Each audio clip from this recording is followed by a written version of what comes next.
Elon মাস্কের অবস্থান নিয়ে বারবার তার পরিচয় নিয়ে সংশয় জাগছে। বলা হচ্ছে তিনি প্রেসিডেন্টের টপ অ্যাডভাইজার। ইলন মাস্ক এবং ডোনাল্ড ট্রাম্পের সম্পর্কটা নাট বল্টুর মতো। আমরা জানি যে নাট বল্টু একটা না হলে কিন্তু আরেকটা অকার্যকর হয়ে পড়ে। দুজনেই বিজনেসম্যান, কথা হচ্ছে দুজনেরই কিন্তু একই ধরনের কিন্তু একটা পার্সোনালিটি আছে। বিশেষ করে অনেকেই বলছে there are two babies in the White House. Elon মাস্কের যে আইডেন্টিটি নিয়ে প্রশ্ন তুলছে, is actually from South Africa to Canada, Canada to America. So at this level, people are also thinking about, questioning about the conflict of interest. President Donald Trump দায়িত্ব নেয়ার পর গতবার তিনি বেশ দেরিতে প্রথম ক্যাবিনেট বৈঠক করেছেন, কিন্তু এবার যেহেতু অলমোস্ট তার পুরো ক্যাবিনেটটাই সেনেটের অনুমোদন পেয়েছে, অলমোস্ট বলছি আমরা, তাই তিনি 36 দিনের মাথায় দায়িত্ব নেয়ার তিনি এই বৈঠকটা করলেন। এবং এই বৈঠকে যেটি নজিরবিহীনভাবে ইলন মাস্ক যোগ দিয়েছেন। যদিও ডোনাল্ড ট্রাম্প বলছেন সবাই খুশি, অল্প কিছু আপত্তি ছিল, ইলন মাস্ক তার পরিকল্পনাগুলো বলছেন, কিন্তু আসলে ইলন মাস্কের অবস্থান নিয়ে বারবার তার পরিচয় নিয়ে সংশয় জাগছে। বলা হচ্ছে তিনি প্রেসিডেন্টের টপ অ্যাডভাইজার, আবার বলা হচ্ছে তিনি ড্রোজের দায়িত্বে ছিলেন, এখন বলা হচ্ছে ড্রোজের দায়িত্বে তিনি নন, অ্যাক্টিং অন্য আরেকজন কাজ করছেন। এবং এই বৈঠক শেষে chief of staff Susie Wiles তিনি বলছেন যে ইলন মাস্ক এবং ডোনাল্ড ট্রাম্পের সম্পর্কটা নাট বল্টুর মতো। আমরা জানি যে নাট বল্টু একটা না হলে কিন্তু আরেকটা অকার্যকর হয়ে পড়ে, এমন একটা অবস্থায় তিনি করছেন। এবং এনার্জি সেক্রেটারি খুব উচ্ছ্বসিত প্রশংসা করেছেন ইলন মাস্কের যে পরিকল্পনাগুলো তিনি দিয়েছেন। সবকিছু মিলে ইলন মাস্ককে নিয়ে বারবার আলোচনায় আসতে হচ্ছে ডোনাল্ড ট্রাম্পকে। আমরা দেখেছি টাইম ম্যাগাজিন পচ্ছদ প্রতিবেদন করেছিল যে ওভাল অফিসে প্রেসিডেন্টের আসনের পিছনে বসে আছেন ইলন মাস্ক। এবং ডেমোক্রেটরা এর আগে অনেক টুইট করেছে যে প্রেসিডেন্ট ইলন মাস্ক এভাবে করে দিয়ে। ইলন মাস্ক অনেক প্রভাব রাখছেন, নিঃসন্দেহে তিনি মেধাবী, তিনি বিত্তশালী, তিনি প্রভাবশালী, তার নানা গুণ রয়েছে। আমেরিকার জন্য ইলন মাস্কের এই অবস্থান গণতান্ত্রিক প্রক্রিয়াকে, তিনি নির্বাচিত হয়ে আসতে পারতেন, গণতান্ত্রিক প্রক্রিয়ার জন্য কোনো হুমকি বলে আপনি মনে করছেন কিনা? ধন্যবাদ সামজুয়াল। শুভেচ্ছা কো-প্যানেলিস্ট শেখ আল মামুন এবং দর্শক শ্রোতা সবাইকে শুভেচ্ছা। আসলে দেখুন, আজকের যে প্রথম ক্যাবিনেট যে বৈঠকটা হলো প্রেসিডেন্ট ট্রাম্পের, এটা আমরা জানি এবং আমরা আগে থেকেই এটা অ্যান্টিসিপেট করেছি, is going to be typical. He doesn't go by all those, the traditional way of conducting things, press briefing, so this is not surprising to me. সবচেয়ে বড় কথা হচ্ছে যে এখানে, হ্যাঁ, আপনি এটা বলেছেন যে আসলে দেখুন যে সেনেট কিন্তু অলরেডি অনুমোদন দিয়েছেন এই ক্যাবিনেটকে।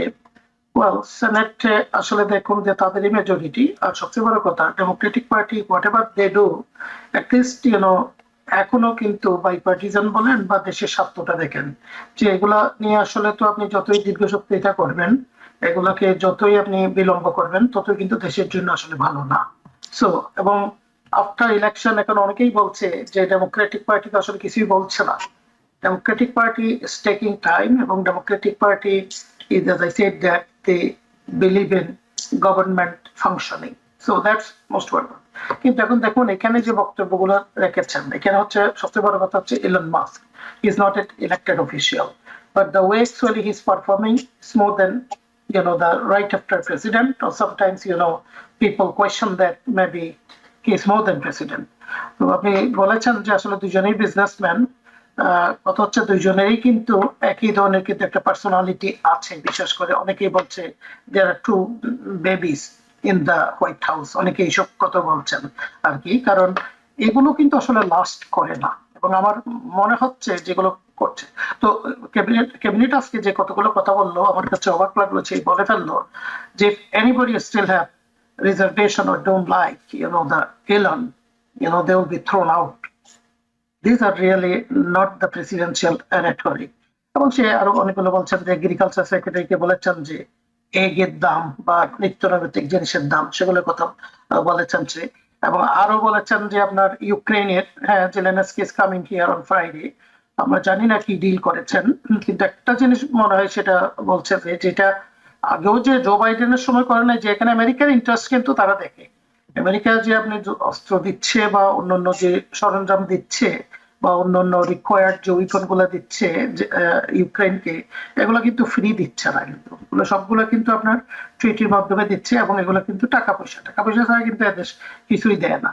তো এখন এ যেটা বলছে যে বর্তমান প্রেসিডেন্ট ট্রাম্প যেটা বলছে যে এখন তারা ওখানে মিনারেল, আমরা জানি যে United states is going to go for N agreement, ওইটাই বোধহয় ফ্রাইডে যেটা বলছে, এবং সে কিন্তু ক্লিয়ারলি বলে দিয়েছেন যে এই মিনারেলে এক্সপ্লোর করার জন্য যে আমেরিকান যারা কাজ করবে, যে এমন কারো কোনো সাহস নাই they are going to dismantle, they are going to do some kind of odd things with Americans.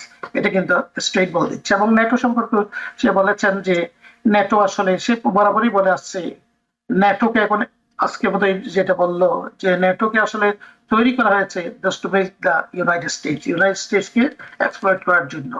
এগুলো কিন্তু আসলে সুদূর প্রসারে কিন্তু ইম্প্যাক্ট যথেষ্ট আছে। এবং কানাডা মেক্সিকো সম্পর্কে যেটা বললো, বিশেষ করে কানাডা সম্পর্কে যেটা বললো যে Canada is nothing without United States, they are so much dependent on United States, their economy and everything. আসলে দেখুন, এগুলো যদি আপনি আন্তর্জাতিকভাবে চিন্তা করেন বা জাতিসংঘের যদি রুলস নিয়ে চিন্তা করেন, দিস আর ভেরি আনপ্রফেশনাল। এবং সে বললো যে Canada should be the first state of United states. This is again rhetoric matters, particularly at this level. সে এগুলা একটার পর একটা কিন্তু বলে যাচ্ছে। সো জেলেনস্কির ট্রিপে আসলে যেটা তারা আশা করছে যে মিনারেল চুক্তিটা হবে, এবং he made the very derogative comment about Zelensky, তাকে ডিক্টেটর বলা হয়েছে, he is not managing well, he is the one who started the war and all those things. On the contrary, they invited him to come here. He is coming here, he has no other choice. At this point, actually, Zelensky have no other choice. So he's coming because they know if they go for this agreement, at least Russia is not going to meddling with the United States. এবং আমরা জানি যে President Trump is all the time saying that Putin is my friend.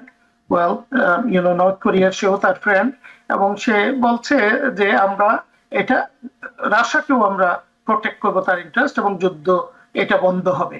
So all these things actually he said in this first cabinet meeting, এবং সে অনেকের point out করেছেন, অনেকগুলো কথা বলেছেন, ইবোলার ব্যাপারে বলেছেন, যে হেলথ সেক্রেটারি। সো এগুলো কিন্তু খুব অ্যাটিপিক্যাল ভাবে করেছেন যেটাকে ক্যাবিনেট ইয়াতে। মোস্ট ইম্পর্টেন্ট থিং হচ্ছে যে ইলন মাস্কের যে এটা আসলে তার রুলটা কোথায়।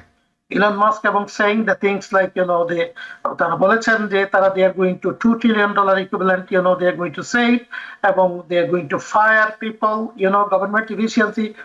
Everyone actually like government efficiency. Nobody like to see that government official, federal government official, doing a lousy job. And he has given Elon Musk already given them ultimatum, within a week give me 5 important things that you have done over the week, so he is in total support of Elon Musk at this point. But as I said, that both are businessmen, we do not know how long is that going to last, because usually from our past experiences for this kind of this kind of mutual kind of the treaty or agreement between two people, it did not last that long, because these are not based on the research, fact, and the logical the thing. So I don't know actually how long is that going to do. So this, you can do all these things, whatever actually they actually discussed in the cabinet, but there is a due process. That's what is the unconventional thing they are doing. The conventional way they are not doing the things. And also the way actually Elon Musk speak in front of, particularly this kind of business. Again, to me, I think that question me about the professionalism, civility that we require. But government efficiency, we all want government efficiency, but this is maybe not the way. There are ways you can actually exactly do the same thing, but this really question about all kinds of, the ethics, professionalism. He's not actually the one who is the chief of the DOGS, Department of Government Efficiency. I think they mentioned someone's name that in charge or interim or something they mentioned, I can't remember the name of the lady. So the rule is in question, but President said that if anyone don't like Elon Musk or have reservation about, will be thrown out. So that's kind of strong word. So he has the total support from President Trump. I mean Elon Musk, but they are আমি যদি একটু আপনার সাথে বিষয়টা মিলিয়ে নিই, সেটা হলো যে আসলে ইলন মাস্ক নিঃসন্দেহে একজন সাকসেসফুল মানুষ। তিনি এমনি বিশ্বের সবচেয়ে বড় ধনী কিংবা সেরা ধনী হননি। তিনি, তার মেধা আছে, তার যোগ্যতা আছে, তার আইডিয়া আছে, এবং সেগুলোকে কাজে লাগিয়ে তিনি যদি আমেরিকাকে, যেটি ডোনাল্ড ট্রাম্প বলছিলেন মেক আমেরিকা গ্রেট এগেন, সেই পথে যদি তিনি নিয়ে যেতে পারেন, তিনি যদি অপচয় কমাতে পারেন, তিনি যদি অপ্রয়োজনীয় মানুষদেরকে বাদ দিতে পারেন এবং এফিসিয়েন্সি বাড়াতে পারেন, তাহলে তার পরামর্শ নিতে তো কোনো আপত্তি নেই। আপনি আপত্তি করছেন যে ওয়েতে নেওয়া হচ্ছে, ক্যাবিনেটে নিয়ে যাওয়া হচ্ছে। আরেকটু যেটা বোধহয় অনেকে প্রশ্ন তুলছে এলন মাস্কের যে আইডেন্টিটি নিয়েও প্রশ্ন তুলছে, is actually from South Africa to Canada to America. So at this level, people are also thinking about, questioning about the conflict of interest. But President said that, he's going to look at it because his platform, news portal, and also his other venture, the business venture, because they're going to, in the name of government efficiency, usually business people, they try to take advantage of and to also look at their own interest.